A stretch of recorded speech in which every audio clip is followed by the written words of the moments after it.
parte dos direitos humanos das mulheres, reforçando assim, coisas que já caíram na prova, né? Então, a Convenção Interamericana, ela traz a possibilidade de denúncia pessoal para a comissão, que foi o próprio caso da Lei Maria da Penha, né?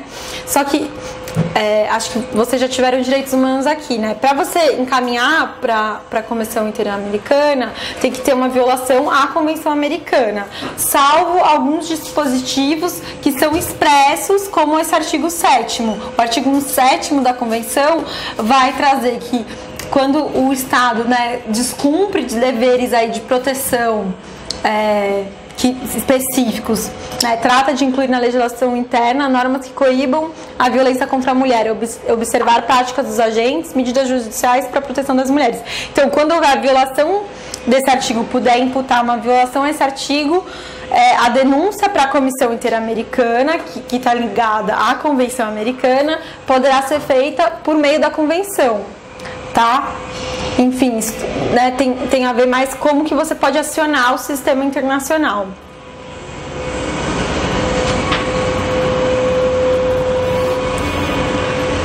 Né, e acho que aí traz essa ideia, né, de como que o Estado pode se valer da Convenção, superando aí, trazendo essa noção que é do livro da Tamara aqui, que ela vai trazer mais esse enfoque dos direitos humanos das mulheres.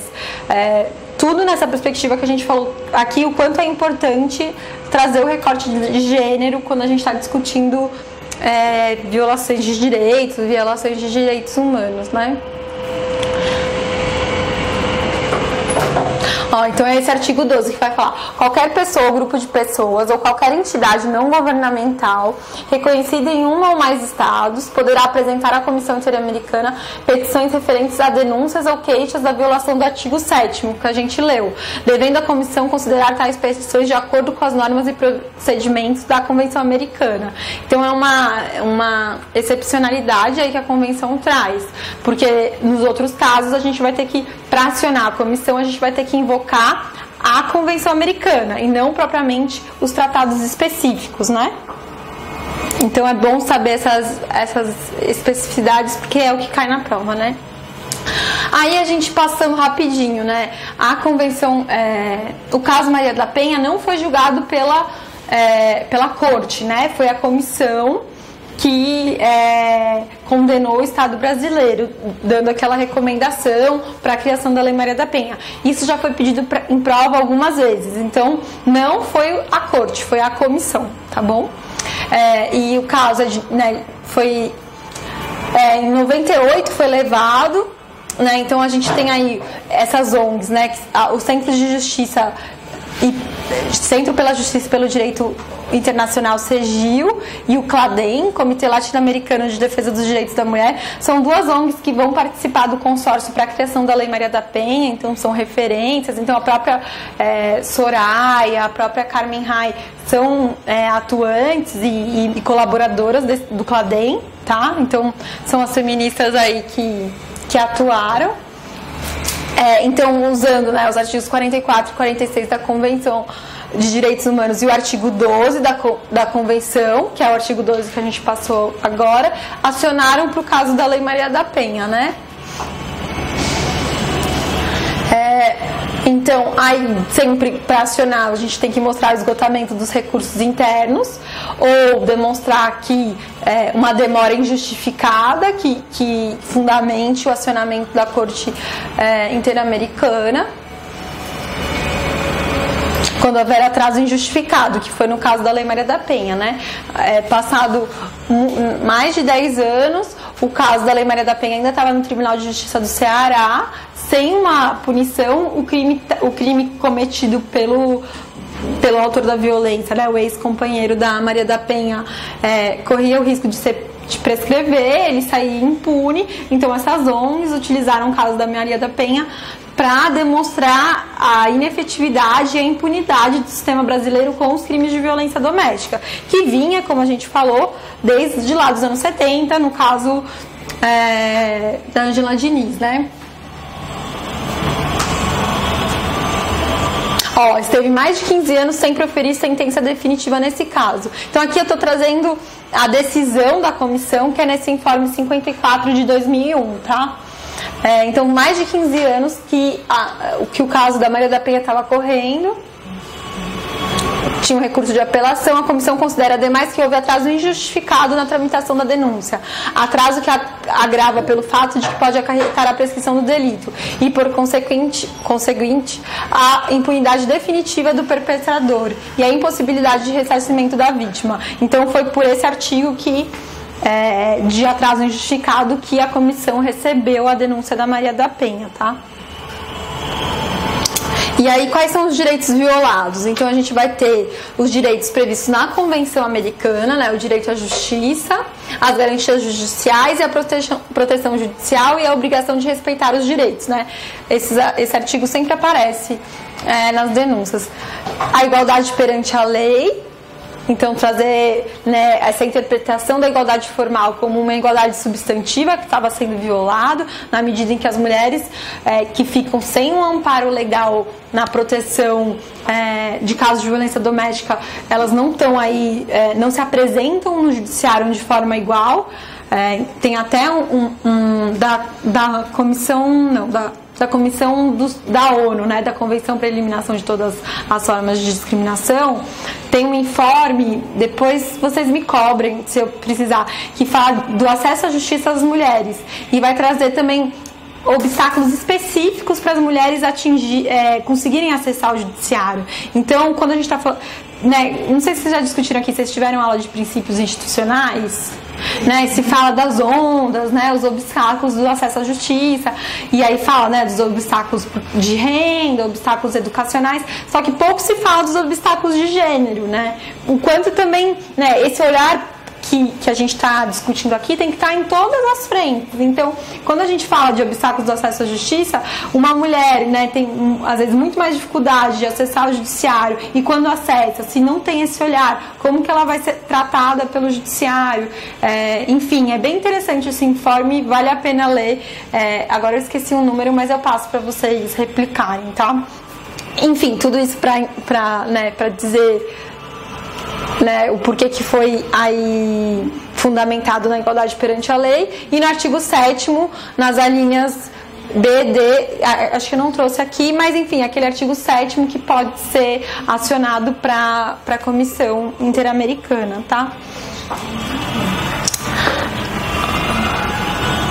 Aí, quais foram as recomendações da comissão? Completar rápida e efetivamente o processamento penal do responsável da agressão e tentativa de homicídio em prejuízo da Maria da Penha. Então, a comissão... O Estado brasileiro foi revel nesse caso, tá? Eles não responderam, né? Que a comissão aciona o Estado, ele tem um prazo, salvo engano, aí de 90 dias para responder, pode até pedir prorrogação se tiver justificativa, mas não teve resposta, então ele foi condenado à revelia.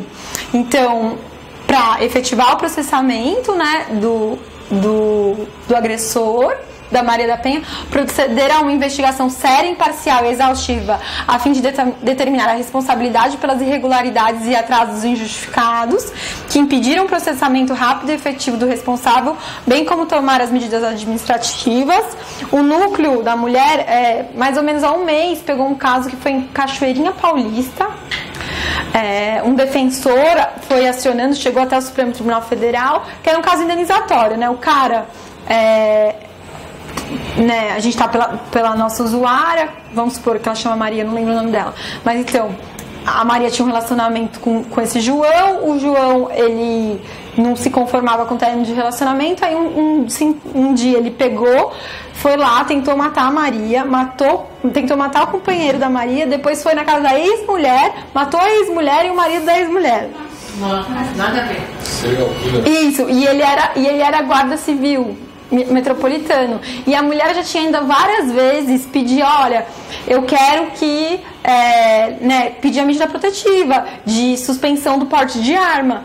E aí a promotora falava que não tinha subsídios, né? Não tinha ameaça suficiente para justificar. Como assim, né? Porque ela não tinha nenhuma testemunha, só que o cara, numa cidade pequena, no interior, quem ia testemunhar? Exato.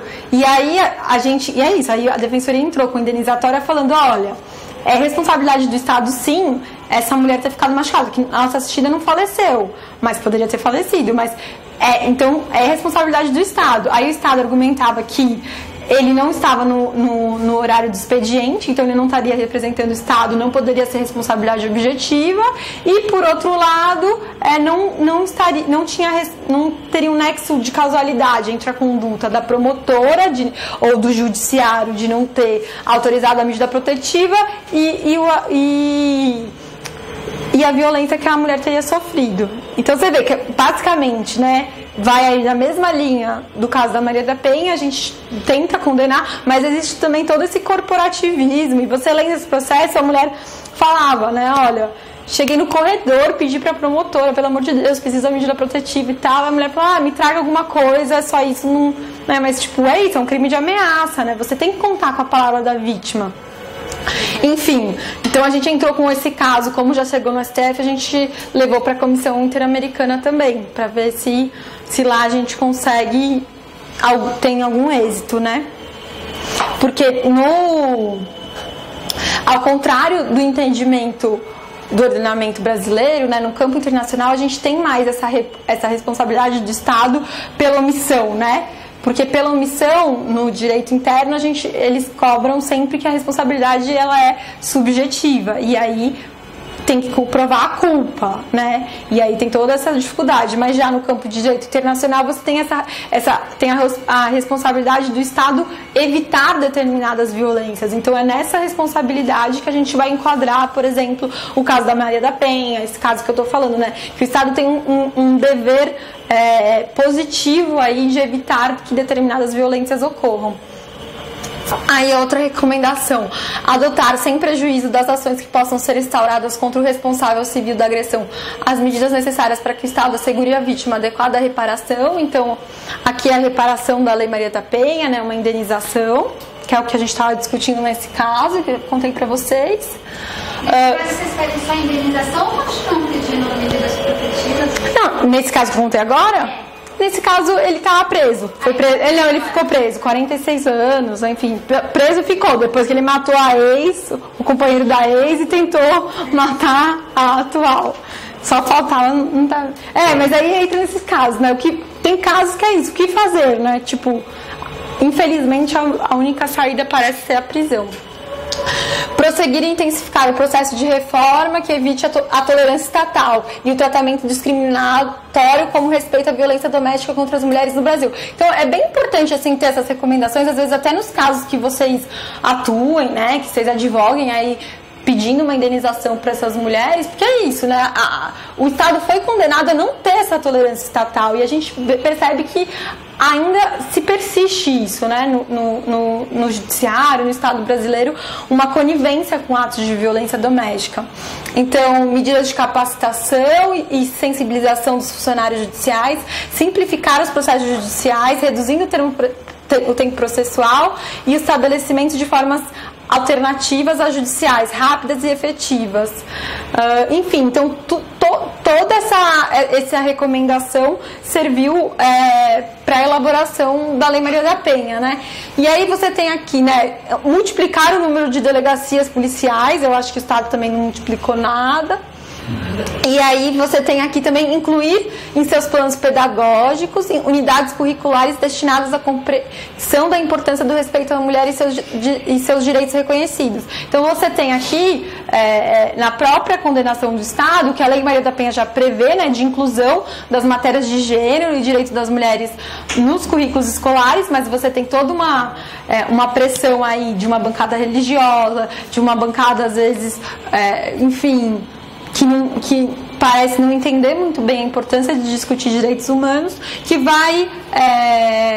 não vai dar cumprimento, né? Não sei se vocês se lembram, acho que foi há 1 ou 2 anos que o Enem teve aquela redação, né, de violência contra a mulher, né, que era pouco, né, você cobrar numa redação um tema, se cobra tipo tantos temas, mas o quanto foi importante, né, você se pautar na escola esses temas, ainda que seja assim, vai cair na prova, né, porque aí as pessoas prestam atenção e se aprofundam, né, na discussão. Aí a gente vai ter a construção da Lei Maria da Penha, né? A construção de uma lei integral de enfrentamento à violência doméstica. E aí você tem esse consórcio de ONGs, então por isso que, se vocês vão ver, tipo, seja outra defensora que vem aqui tratar do tema com vocês, da Lei Maria da Penha mais especificamente, a importância de ter uma lei construída pelos movimentos sociais, pelas ONGs, pelas ativistas mesmo, né? Que pensou a lei se adequando à realidade da mulher.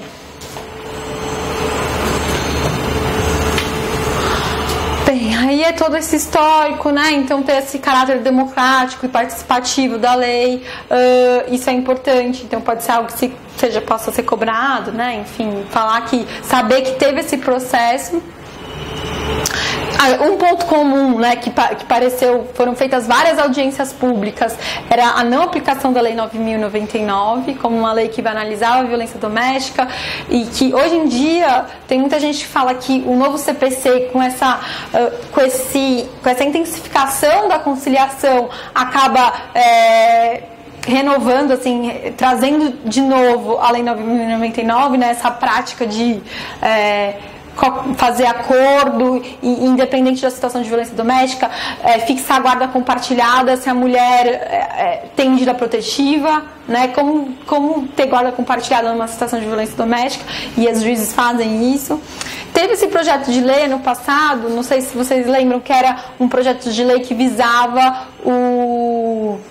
os próprios delegados deferirem a medida protetiva, que deu também bastante repercussão essa discussão, né, que seria, aí sim, né, um reforço do Estado policial, né, porque a medida protetiva é uma restrição de direitos, né, uma restrição de direitos individuais, de locomoção, né, de ir e vir, e que só pode ser feita, né, e restrição de direitos num Estado democrático só pode ser realizada pelo judiciário, né, por um juiz ou uma juíza.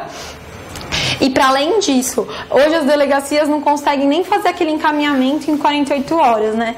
Porque pela Lei Maria da Penha, o que a delegacia tinha que fazer? Tinha que atender a mulher, verificar se ela tem condições de buscar as coisas dela ou não dentro de casa, ter uma viatura para acompanhar a mulher para pegar as coisas de volta, orientar para ir passar no exame de corpo de delito, passar no SUS, fazer, se tiver alguma violência sexual, tomar todo o coquetel para não ter doenças sexualmente transmissíveis ou não ficar grávida, enfim, fazer todo esse procedimento e também pedir a medida protetiva, e encaminhando para o juiz em 48 horas. Então esse procedimento já teria que ser rápido, mas hoje não acontece. Então, na prática, não ia ter nenhum benefício mesmo para as mulheres esse projeto de lei. Era mais uma forma aí de um corporativismo, vamos dizer assim, dos delegados e das delegadas para terem mais poder, assim, desse ponto de vista de poder definir medida protetiva, né? Acho que foi um debate que ficou bastante no ano passado. Aí, nas provas da defensoria, já caíram bastante perguntas sobre a Maria da Penha. Eu acho que é um dos temas que mais tem chance de cair, né? Aí, esse caso é o que a gente conversou, né? Que a Lei Maria da Penha, ela decorre de uma denúncia à comissão e não à corte, e que se deu em razão do atraso injustificado, né? E não em razão do esgotamento dos recursos, mas sim do atraso injustificado.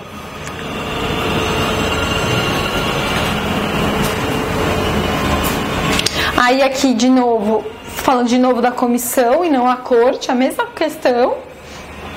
E falando de novo que uma das recomendações era para simplificar os procedimentos judiciais penais.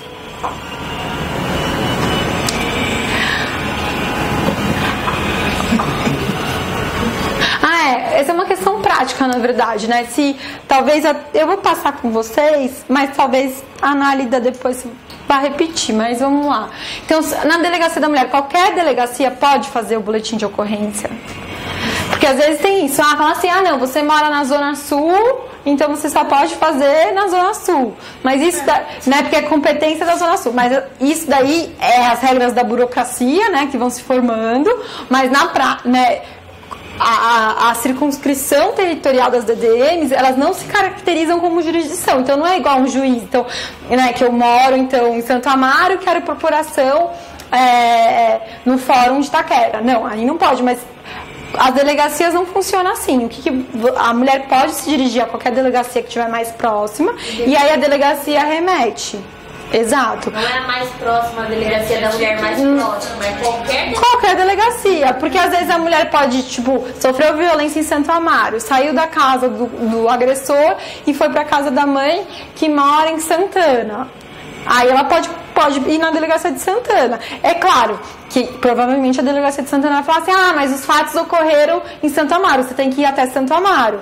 Mas aí tem que argumentar, vai ter que estar aí com o advogado ou com o ofício da defensoria falando, olha, ela não vai até Santo Amaro, porque se ela for até Santo Amaro, ela vai correr risco de vida, porque ele vai saber, é o território do agressor, ela vai fazer aqui e aí a delegacia remete para outra delegacia, que vai dar entrada no inquérito, entendeu? É claro que aí a outra delegacia de Santo Amaro vai remeter ao juizado de violência doméstica de Santo Amaro, aí não tem como fugir, a competência para apurar o crime é do local dos fatos, então vai ser em Santo Amaro. O problema é, você não pode obrigar a mulher a ir naquela delegacia que é avisada, que provavelmente o agressor vai estar em detrimento, né, dessa possibilidade, sendo que é uma questão de circunscrição territorial e não de jurisdição.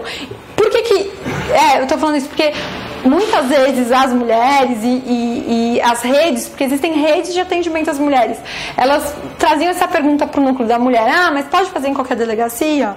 Não precisa ser uma delegacia da mulher. Não precisa nem ser uma delegacia da mulher, Sim, até porque as delegacias das mulheres trabalham em horário comercial. Então, muitas vezes, elas nem conseguem ir. Isso que eu ia perguntar, não tem nenhum projeto? Sim. Para estender esse horário? Então, tem a primeira DDM aqui de... A delegacia normal, o tratamento tem isso também.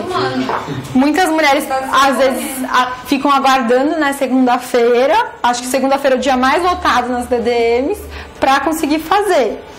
Mas em tese é isso, pode ir em qualquer delegacia, aí remete. Eu falo em tese porque a gente sabe que na prática você tem que insistir, mas tem que falar alto. Projeto de lei tem sim. Tem um projeto de lei sim. São poucas, né? Tem a primeira DDM, que aqui eu acho que tá na Sé, ali na Sé, é 24 horas. Abriu ano passado, ou início desse ano, abriu como 24 horas. Só que é só na Sé, né? Só no centro. Né? A pessoa que está lá na periferia, lá em Cidade de Tiradentes, não vai despencar para vir para cá, né? Ela vai no distrito policial mais próximo. E aí é aquele tratamento. Com o braço pendurado, com o olho arrancado. E aí é aquele tratamento tipo, né? O policial querendo ser conciliador, né? Mas depois vocês voltam, enfim. E ela já faz imediatamente encaminhada para o exame de corpo de delito? Precisa ser encaminhada. Se segunda-feira, já sai. Já me ameniza. E eles exigem que passa no hospital primeiro, na delegacia comum, para depois registrar a ocorrência. Mas aí são requisitos que não estão previstos em lei, né?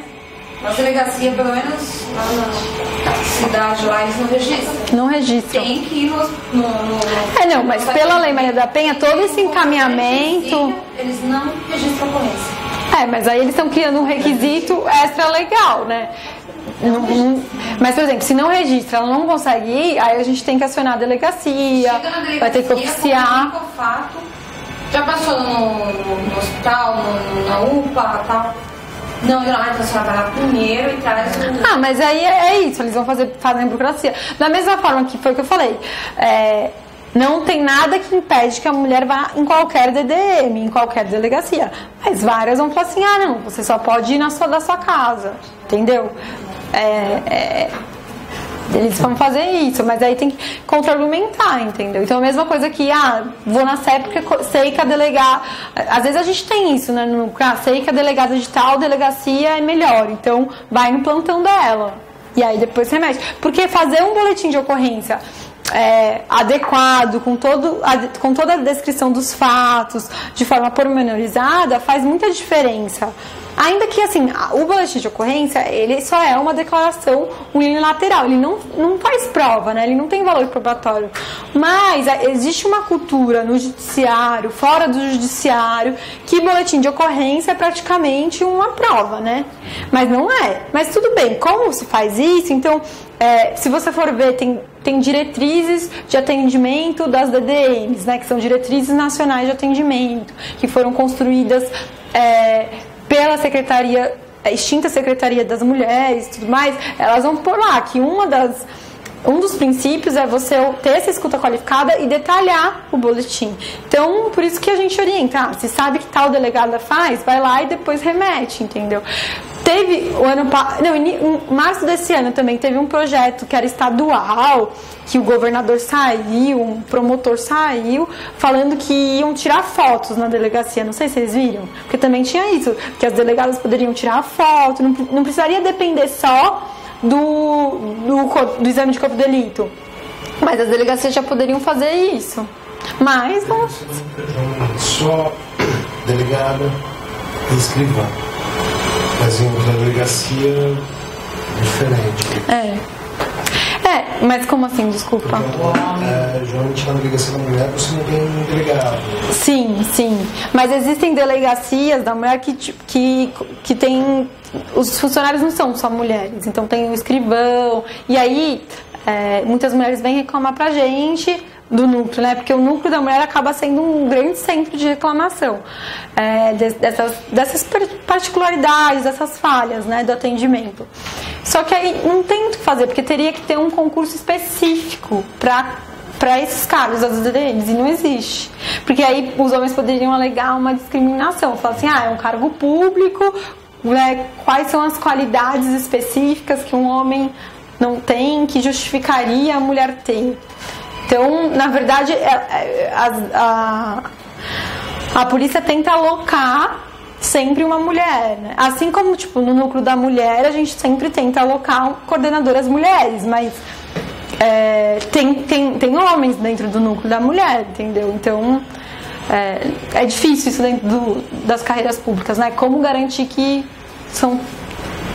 sempre quem vai atender vai ser mulher? É difícil. Mas, preferencialmente nas delegacias, aí o atendimento é realizado por mulheres mesmo.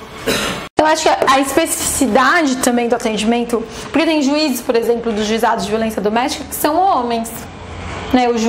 No JVD de Itaquera e São Miguel é um homem que é juiz, não é mulher. Então, assim, eu acho que a especificidade tem que...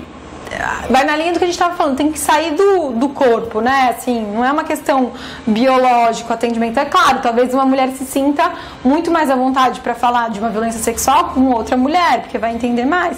Mas nem sempre. Às vezes uma mulher pode julgar mais. Assim, né? Não é porque você é mulher que automaticamente você também vai ser mais...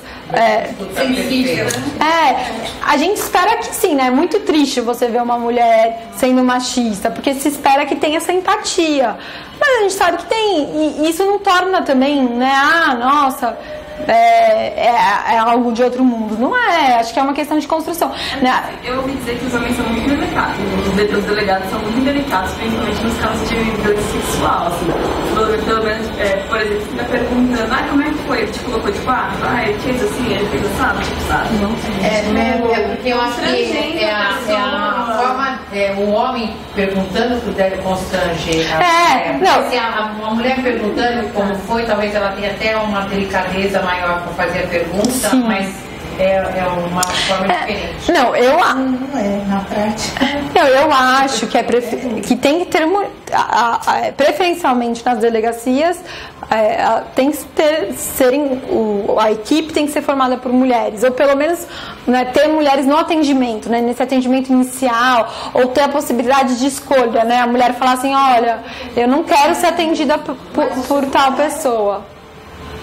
Acho que tem vezes é mais bruta.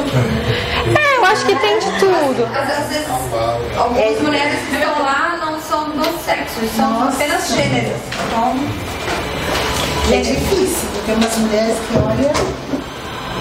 Então, eu acho que é isso. Como é uma construção social, pode ter mulher que seja até mais discriminatória do que às vezes homens. Pode ser. Mas eu acho que eu concordo com o que você disse, né? Tipo, assim, a princípio eu tendo a achar que os homens vão ser, pelo menos nesse caso de violência sexual, vão ter menos tato, né? Mas... Aí, mais sobre a Lei Maria da Penha, né? Se o juiz pode conceder a medida protetiva de ofício, né? Pela Lei Maria da Penha, a gente vai ter que...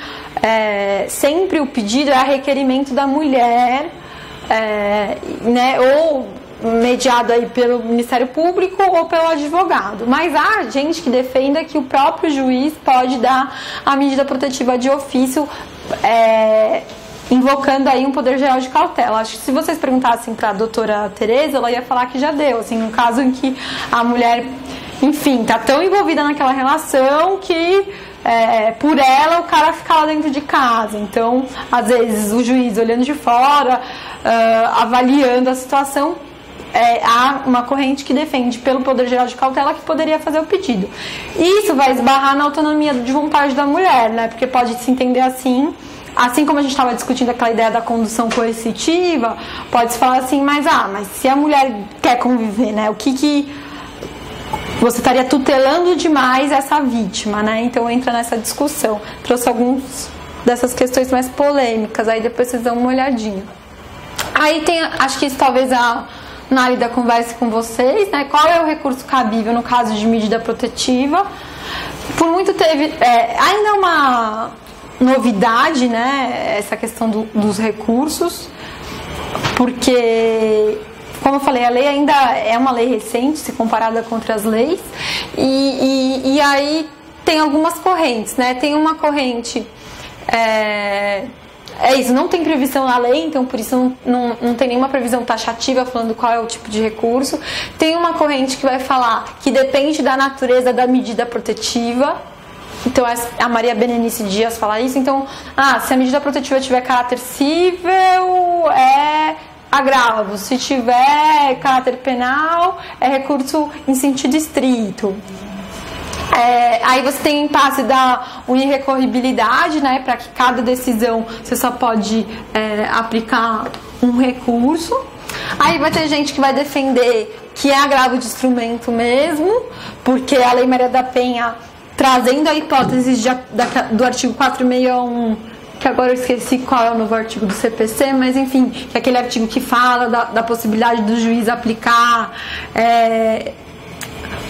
qualquer medida que garanta o resultado prático do processo, a partir desse artigo, né, então que você pode aplicar multa, suspensão de CNH, medidas de restrição de caráter cível, a Lei Maria da Penha estaria trazendo aí a perspectiva do direito civil, e aí por isso poderia se aplicar o agravo de instrumento, né, porque esse artigo está dentro da lista do capítulo que fala das medidas protetivas.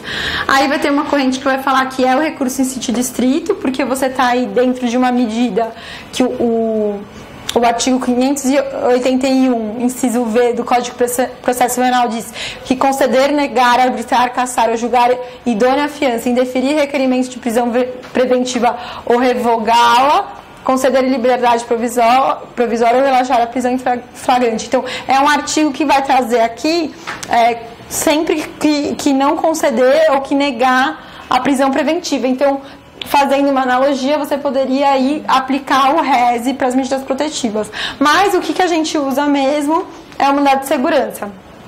Tá? Que o mandado de segurança, ele, né, uma das hipóteses de sua aplicação é quando não tem nenhum recurso estabelecido em lei, né, como sucedâneo recursal. Então, vocês vão ver, acho que... Então, recebido? Tá sendo, sim, Depois perde o prazo do agravo, entendeu? Não, mas o que a gente faz é o mandado de segurança mesmo. Então, se vocês... Eu coloquei aqui, tem uma revista do Núcleo, vocês entram no site do Núcleo, na lateral esquerda tem uma revista do Nudem, lá tem um artigo explicando mais devagar e mais detalhadamente essas hipóteses. Mas o que a gente entra é o mandado de segurança mesmo.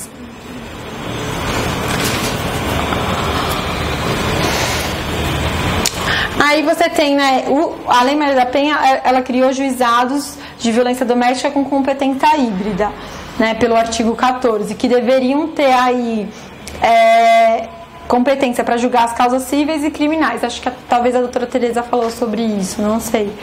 Acaba que hoje os juizados atuam como verdadeiras varas criminais, eles acabam não puxando aí a competência cível, então por isso que as mulheres ficam às vezes não. A mulher fica com o pedido da medida protetiva, que é um incidente processual ao processo criminal, fica com o processo criminal, fica com o processo de divórcio, às vezes tem outro processo de alimentos, às vezes tem guarda, aí fica com vários processos, com juízes diferentes, advogados diferentes, defensores diferentes. Então, a ideia da Lei Maria da Penha era unir tudo, entendendo a complexidade do fenômeno da violência doméstica, entendendo que a união disso serviria para garantir o acesso à justiça, né? Daquilo que a gente estava falando. Seria uma economia processual imensa. Para além da economia processual, só que isso demandaria aí um envolvimento, né? Um empenho, né? Um compromisso do judiciário com a matéria que hoje a gente infelizmente não tem. Então hoje acaba que a mulher fica passando por vários juízes, como eu falei, tem vários processos, e isso muitas vezes ajuda o agressor, né? Porque para cada um conta uma história, onde colar a história acaba indo, né? E aí uma coisa que a lei não estabeleceu foi se essa competência híbrida também iria se refletir nas câmaras, né, em segunda instância. Então a gente não tem essa previsão de um espelho, né, da mesma forma que tem um juizado de violência doméstica, tem uma câmara de violência doméstica. Então você tem aí a dificuldade de saber né, por exemplo, se a medida, né, se você faz um agravo de instrumento, porque a medida protetiva é cível, vai para a Câmara cível, né, de direito privado e tal. Mas como a gente sempre usa o mandado de segurança, vai para a Câmara criminal. Mas aí vocês podem, né, às vezes numa pegadinha de concurso, se criou uma Câmara de julgamento específica, não foi criada. Acho que até caiu isso no concurso. Caiu. Na Lei Maria da Penha, compete ao colegiado recursar o julgamento do recurso contra as decisões adotadas. Vocês já sabem que não foi criado. Pode aplicar medida. A resposta é compete ao colegiado, mas não existe isso? Não existe. Mas é o que prevê, né? Desculpa, não entender. Não, essa daqui é errada. Certa. Não é errada? Tá incorreta. Aqui acho que era certa. A certa é essa que tá em negrito. Que você destacou em vermelho. Eu destaquei em vermelho pra saber que caía a matéria. Não, é errada. Tá errada essa. Desculpa se confundi.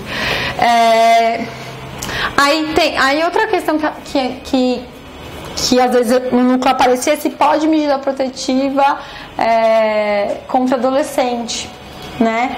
Então, e aonde se aplica, né? Então, peguei um caso uma vez, a moça tinha 21 anos e o rapaz tinha 17, e aí a gente entrou com pedido de medida protetiva no juizado de violência doméstica, e o juizado de violência doméstica falou assim, não é aqui, porque ele é adolescente, tem que ser a vara especial, né? Tem que ser competência especial, na vara da infância e juventude, ato infracional. Aí a gente pediu na vara de infância e juventude, aí falou que não era aqui porque não se aplicava a Lei Maria da Penha. Então fica nesse jogo, né? Mas o que a gente defende que é isso, que são 2 estatutos protetivos, vai ter que fazer uma ponderação de direitos, né? No caso específico, ainda que o adolescente tenha proteção, se a mulher está em situação de risco de vida, né? Iminente risco aí de sofrer alguma violência, vai ter que pesar mais aí para esse lado, e tem um enunciado que é desse Fórum Nacional dos Juízes, que eu já tinha citado, que é do Fonavide, que vai falar, em sendo o autor da violência menor de idade, a competência para analisar o pedido das protetivas é do juiz da infância. Então você pode pedir a medida protetiva na infância e juventude, porque né, às vezes os juízes da infância e juventude vão argumentar, não é aqui, porque aqui só aplica o ECA. Não, veja bem, tem esse enunciado, e tem o artigo 13 também da Lei Maria da Penha, que vai falar que depois vocês dão uma olhada, que vai falar da aplicação da Lei Maria da Penha em consonância com os outros diplomas legais, né? Então, Código de Processo Civil, Estatuto da Criança e do Adolescente e por aí vai. Aí tem outra discussão que eu acho que ainda não caiu, mas as pessoas gostam de perguntar, né, se o descumprimento de medida protetiva pode ser qualificado como crime de desobediência. Aí você vai ter uma parte que vai dizer que sim, que pode ser qualificado, então o artigo 330, desobedecer a ordem legal de funcionário público.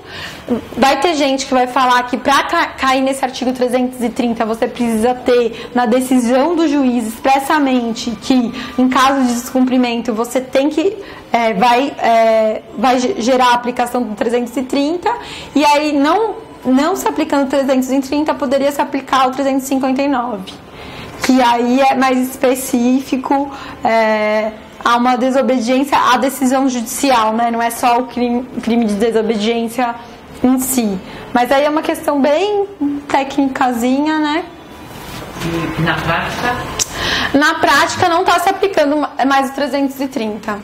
E aí a gente fica sempre muito... Os delegados se recusam a fazer boletim de ocorrência de descumprimento por desobediência.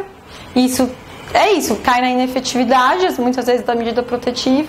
Aí a gente tem que insistir, tem que oficiar, tem que contra-argumentar, recorrer, fazer mandado de segurança, né?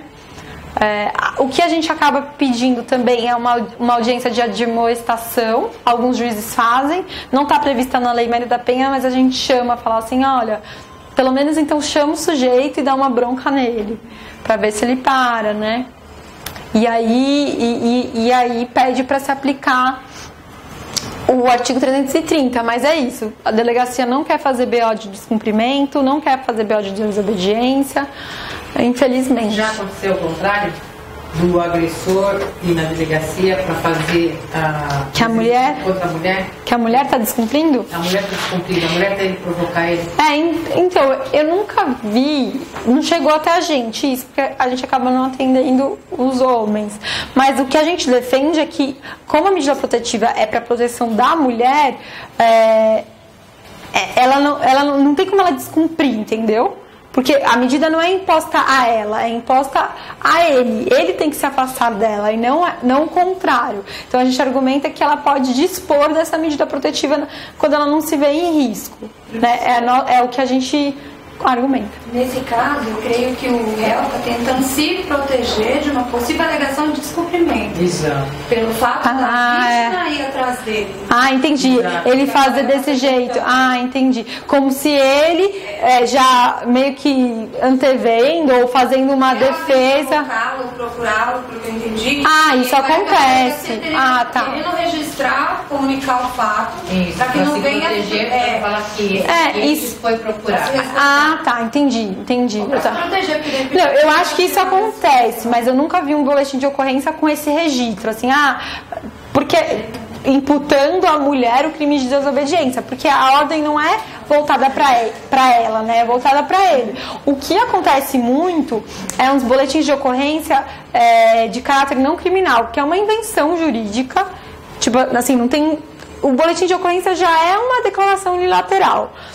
Aí inventam, e muitas vezes os delegados fazem, provocados pelos homens, boletim de ocorrência falando, a mulher sumiu com os filhos, levou tudo, ou boletim de caráter não criminal, e aí serve muitas vezes para fundamentar uma busca e apreensão, algum pedido na família. Agora, no garantia criminal... de direito, ele fala. Isso, de garantia de direitos.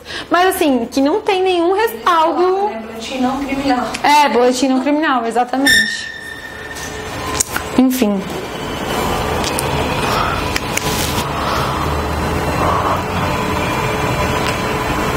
Aí é isso, né? Vai ter toda a tese de atipicidade, porque teria que ter uma sanção específica.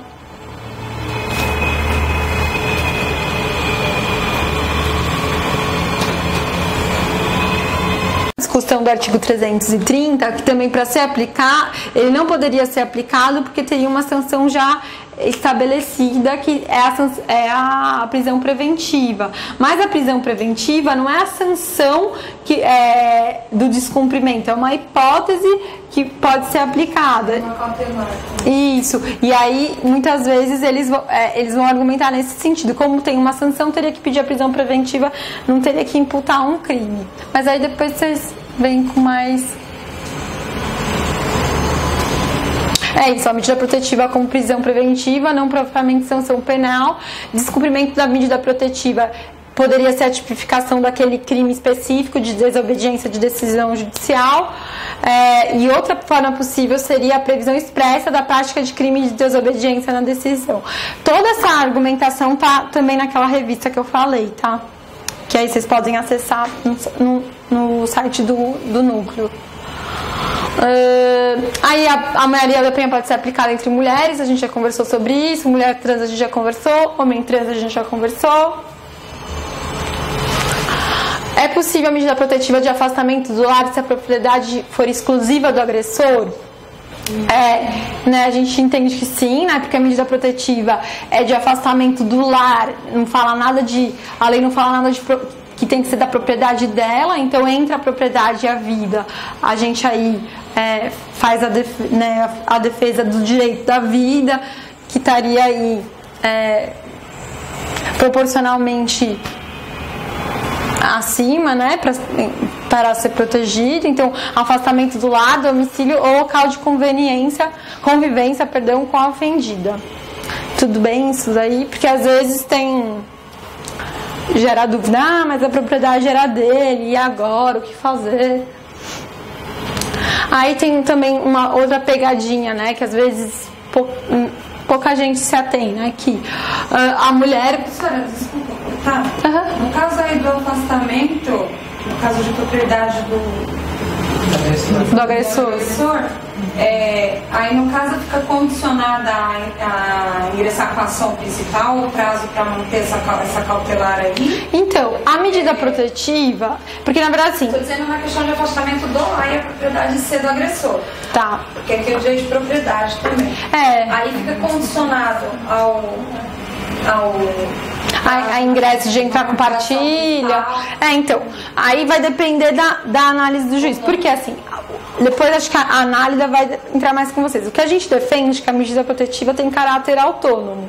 Ou seja, ela não seria uma cautelar, né? Essa ideia de assessoridade que tem da cautelar, né, de a cautelar precisar de uma principal, a gente entende que a medida protetiva não funciona como uma cautelar. Ela seria mais uma tutela inibitória, teria um caráter autônomo mesmo. Então, ela não dependeria nem do processo criminal e nem de um processo de divórcio.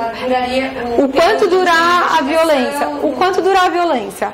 Ela poderia nem precisar da investigação. O que a gente defende assim, se a mulher quiser só a medida protetiva, mas não quiser, por exemplo, representar o agressor para processar criminalmente, isso também, porque a medida protetiva, a Lei Maria da Penha, não tem nada falando que ela depende de outro processo, entendeu? Ela é autônoma, ela é uma ação de tutela inibitória. É o que a defensoria defende. Por que a gente defende isso? Porque muitas vezes é aquilo que a gente estava conversando. A mulher não quer fazer o boletim de ocorrência. Então quer dizer, porque ela não quer o processo criminal, ela vai ficar sem a medida protetiva. Então a gente defende que não precisa. Mas esse é um entendimento minoritário. O que os juízes entendem é que precisa ter o processo criminal. Agora, o processo criminal, ele vai, a depender do crime, vai precisar da representação ou não, se for de ação penal pública condicionada, se não, vai dar início e o Ministério Público que vai ser o autor da inicial, né, da denúncia. Aí, nesse caso específico, não depende, a ação principal vai ser o processo criminal, assim, se for considerado, mas a gente entende que não tem que ser essa interpretação. Porque o que acontece? Às vezes se arquiva o processo criminal porque tem falta de provas, e aí se arquiva a medida protetiva, mas o cara ainda está ameaçando. Então a gente acha que tem que ter, tem até uma tese da defensoria, acho que eu trouxe aí depois, tem que ser, são coisas diferentes, entendeu? Então não depende disso. No caso, para ele exercer o direito dele. Aí ele pode entrar com divórcio, se ele está tão preocupado. Aí ele entra com divórcio e partilha do bem. E aí na partilha do bem... Não. Não, então, então, depende, porque uma coisa é a posse... Ai, não dá pra sentar aqui, eu tô morrendo. Então deixa eu sentar aqui que eu tô cansada. Uma coisa é a propriedade ser dos dois. E uma coisa é ser só dele. Se a propriedade for dos dois, aí ele pode... Enfim, aí é mais tranquilo, porque ela também tem direito a usar dela. E aí depois ele pode entrar com um pedido de arbitramento de aluguéis para cobrar o período em que ela está usando com exclusividade. Mas eu entendo que se quem deu razão àquela saída foi o agressor, ela não tem que pagar nada, entendeu? Ele está sendo afastado porque tem uma situação de violência. Então eu entendo que ela não tem por que cobrar dela, entendeu? E aí, no caso, se ele quiser, a propriedade dele foi temporariamente, o direito de propriedade dele foi temporariamente suspendido, vamos supor assim, né? E aí ele vai ter que entrar com uma ação de divórcio, ou com partilha de bens, ou ter que aguardar, ou o juiz pode dar um prazo. Aí vai depender do juiz. Geralmente os juízes colocam um prazo.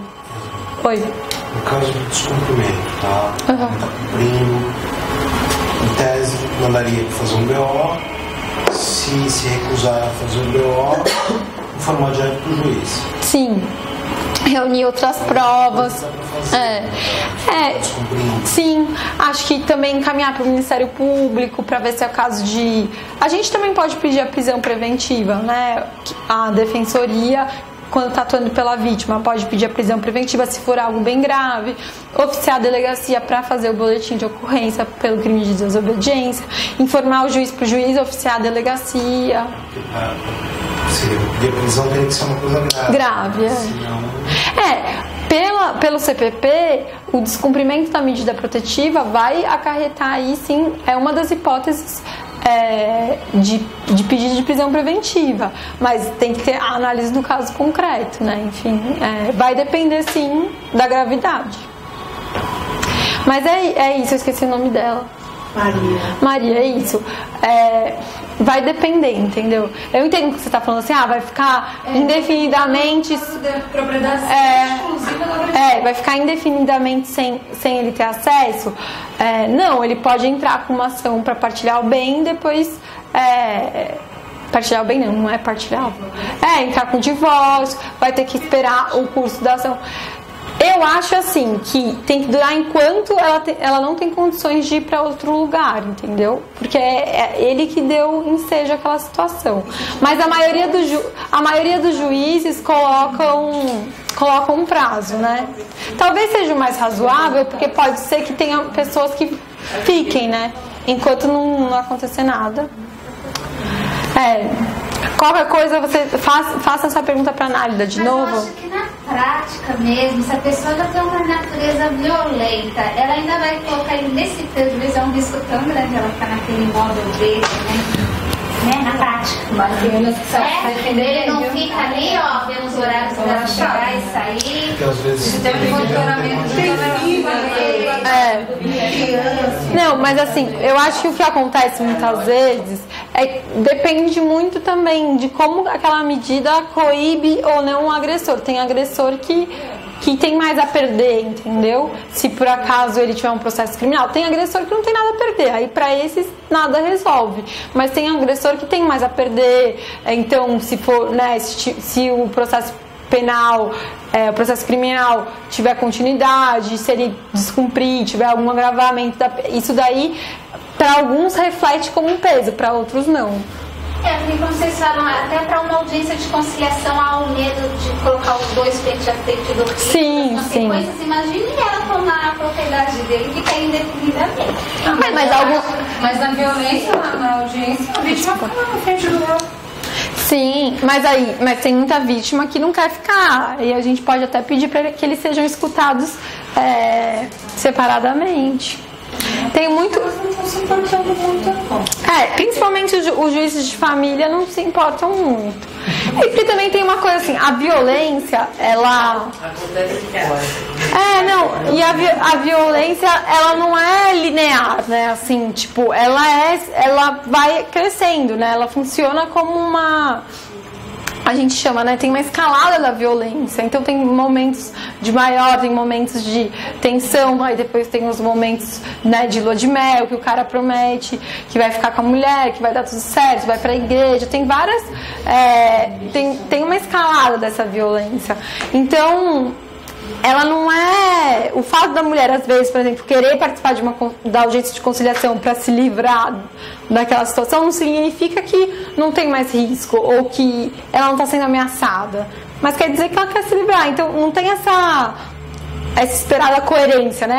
Porque a mulher vai ter que ficar sempre acuada. Não necessariamente, né? Mas, gente, então...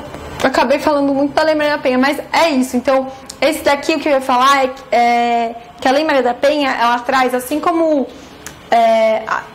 o habeas corpus, né?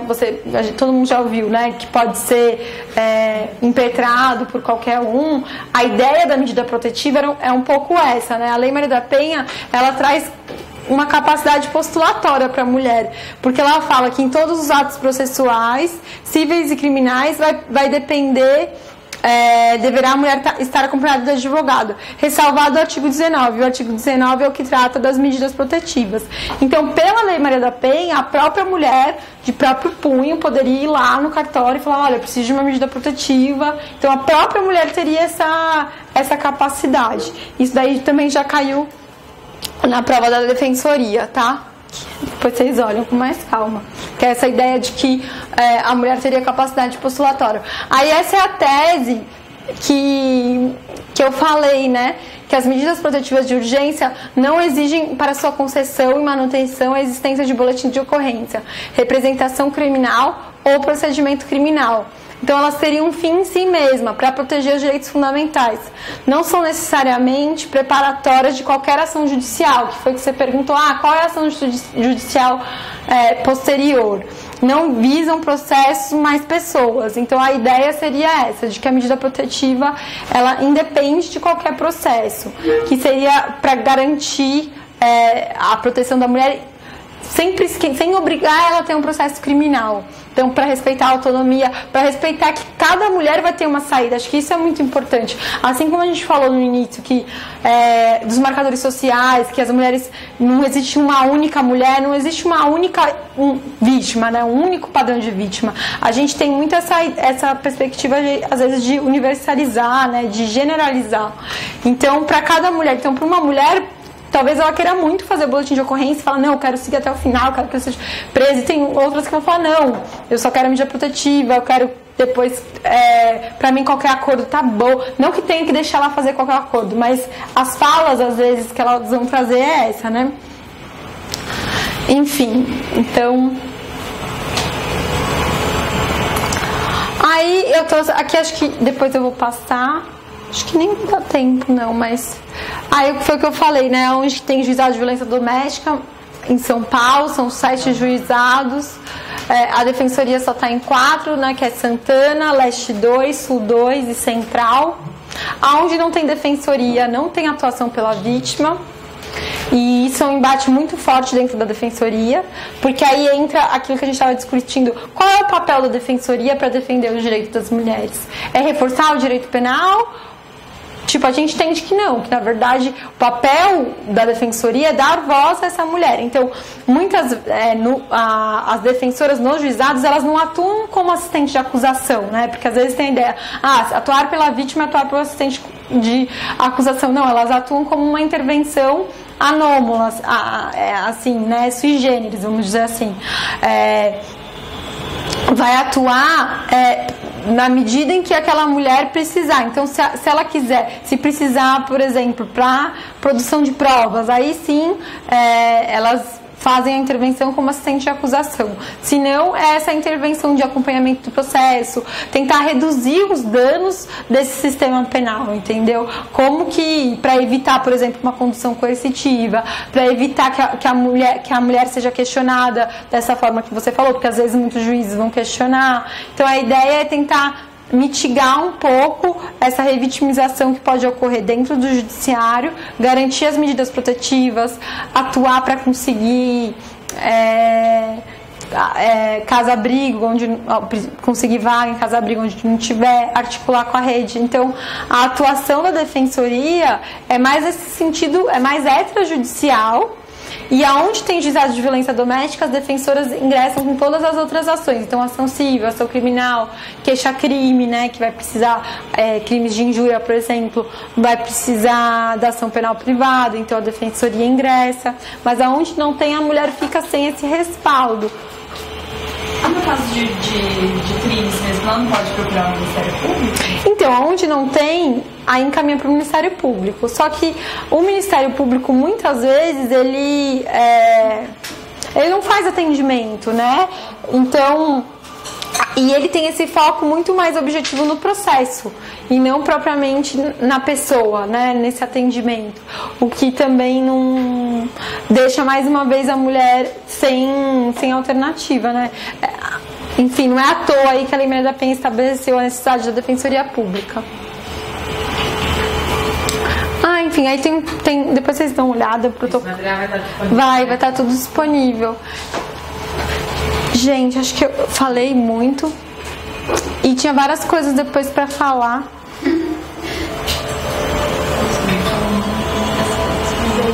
Aí tem umas deliberações da defensoria, né, que eu trouxe para vocês, depois vocês leem com calma, que é de prioridade de atendimento na defensoria pública, garantindo atendimento humanizado, que os casos de violência doméstica têm que ser vistos com urgência.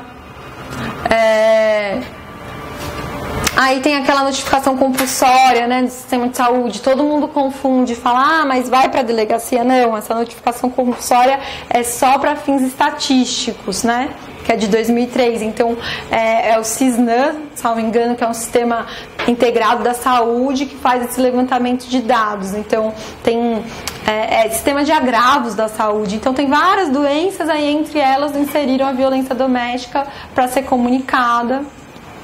E aí, hoje parece que querem incluir mesmo uma notificação compulsória dos médicos para as delegacias, mas dentro da perspectiva de autonomia da mulher, e mesmo assim, alguns crimes precisam da representação da mulher, não haveria nem como um terceiro fazer essa denúncia, né? Crimes de ação penal incondicionada, tudo bem, mas crimes que não sejam de ação penal incondicionada, não teria como fazer isso. Então, a gente não é muito a favor dessa ideia de notificação dos médicos direto para a delegacia, porque talvez a mulher não quisesse fazer aquela notificação, viola a autonomia, viola o sigilo médico também. Gente, eu ia falar ainda de violência obstétrica, de aborto e de mães em cárcere. Eu volto, com certeza. Porque acho que da última vez ainda fui mais rápida, deu pra falar tudo. Tá faltando violência obstétrica? Não, tem tudo. Aí feminicídio, que a gente falou um pouquinho, que fala das condições do sexo feminino, que tiraram o gênero, né? Então, aí, né, tem gente que vai interpretar que essa condição de sexo feminino entra também as mulheres trans. E aí o crime tem que envolver violência doméstica ou menosprezo ou discriminação à condição de mulher.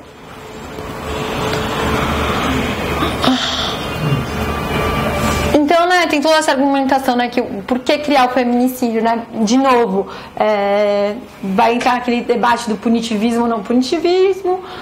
Muitas feministas usam essa qualificação do feminicídio para ter um destaque maior a um crime que é o resultado de uma escalada dessa violência que a gente estava discutindo, né, que vai falar que é isso, é a instância última do controle da mulher pelo homem, o controle da vida e da morte, né? Por isso que o feminicídio é aquela, né, atinge muitas vezes o rosto, queima a mulher, é uma ideia mesmo de tratar a mulher como posse, como propriedade, são os casos mais cruéis aí e que demonstram mesmo como a violência doméstica está atrelada ao controle, né?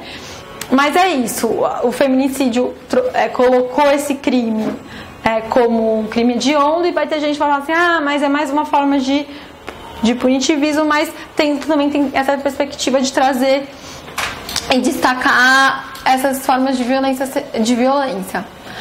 Aí tem essa lei 2013, que é uma lei que toda hora eles querem alterar, que é a lei que prevê a profilaxia da gravidez, que é a pílula do dia seguinte. O Eduardo Cunha queria, né, alterar, para tirar isso, tem um projeto de lei alterando. Então todos os hospitais deveriam dar esse atendimento emergencial. Isso é bem importante. Querem tirar essa parte. Não, quer dizer? Não, tirar não, manter. Não, mas querem tirar porque acham que é abortivo. A pílula do dia seguinte. Então querem tirar essa parte do integral, porque é que a corrente fala que acho que desde a concepção, né? Aí hoje tem aquela emenda, né, constitucional que está rolando, né, para colocar que a vida tem início desde a concepção. E aí, por conta disso, a interpretação seria para, né, qualquer mecanismo, qualquer contraceptivo que impedisse aí a contracepção seria classificado como abortivo. Mas o que é de uma ignorância, né? Primeiro que assim, ninguém está obrigando ninguém a tomar nada, né?